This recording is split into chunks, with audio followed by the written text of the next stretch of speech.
মানে সে যে একজন সুপারস্টার, মানে কোলাকুলি করে আপনাকে ধরে। আপনি দর্শক শুনতে পাচ্ছেন, আসলে আমরা দূর থেকে অনেকে অনেক কিছু মন্তব্য করি, কিন্তু তার সাথে যখন সে মেশে বা কারোর সাথে মেশে তখন মন খুলে মেশে কি, এটাই। আচ্ছা, মন খুলে মেশে, আর সে যে যাই কোক, হ্যাঁ, এই যে বংশ তার, এই মসজিদটা ভরিয়ে তার বংশের লোক বা অন্য কোনো লোক না।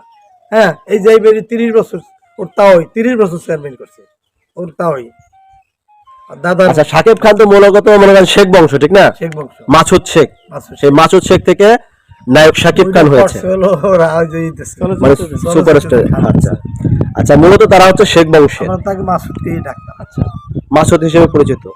আচ্ছা, এই যে শাকিব খান, ঠিক আছে, তার দাদি থাকা অবস্থায় মাঝে মাঝে আসতো এলাকায়, তো এলাকার লোক, দাদি যখন চলে যায় পৃথিবী ছেড়ে তখন 4 দিন থেকে যায়, আগে আগে মাঝে মাঝে আসতো।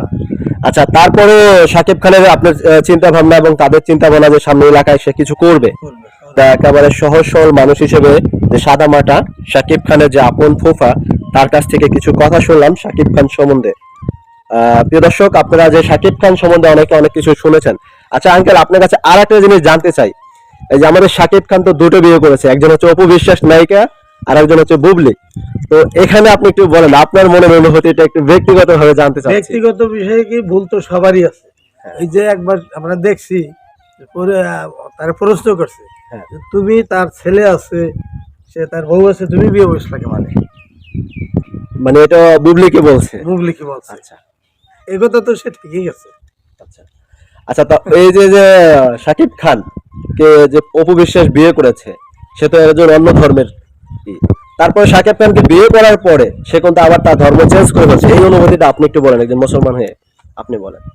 সে যখন শাকিব খানকে বিয়ে করে তখন কিন্তু সে মুসলমান হয়, ঠিক না? আপনি হয়তো জানছেন বা আপনি যেহেতু তার কাছের মানুষ, এবং পরবর্তীতে কিন্তু সে আবার ধর্মটা ত্যাগ করে ফেলে। এই একটু অনুভূতি আপনার কাছে জানতে চাই, যেহেতু আপনার সাথে কাছের তো মানুষ। ঠিক না, মানে এটা আপনি, এটা ঠিক না। সে যখন একটা ধর্মে আইছে ওইভাবেই তার থাকা উচিত ছিল, মানে উপবিশ্বাসে ওটাই থাকা উচিত এখনো ছিল। মনে করি যে ওইভাবে থাকুক, তারা ভালো ভাই সংসার করুক, আল্লাহ তাকে সুখ শান্তিতে রাখুক, এটাই তো আমরা প্রত্যাশা করি।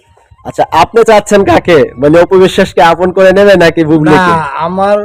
আমার জ্ঞানে বলে, হ্যাঁ, বুড়েরা বলছে, যদি কোনো লোক আমাদের ধর্মে আসে 14 পুরুষ জান্নাতে যায়। আমি তো চাই যে অপবিশ্বাস, এটা অপবিশ্বাসী এর হোক থাকুক, এটি তো আমি মনে করি। আচ্ছা, আপনি চাচ্ছেন যে অপবিশ্বাস থাকুক, কিন্তু হ্যাঁ। তিনি তো তার ধর্ম আবার চেঞ্জ করে ফেলছে, এই অনুভূতি একটু আবার বলেন। ঠিক হয়ে যাবে।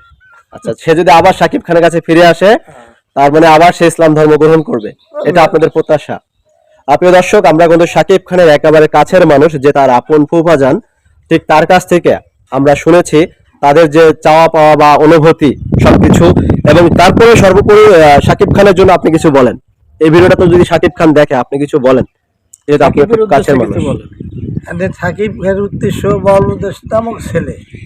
হ্যাঁ, ছেলে, তারপর সে যেভাবে আমাকে ভালোবাসা সেটা দেয়, এবং সবাইকে, তার সবাইকে সে ভালোবাসা দেয়।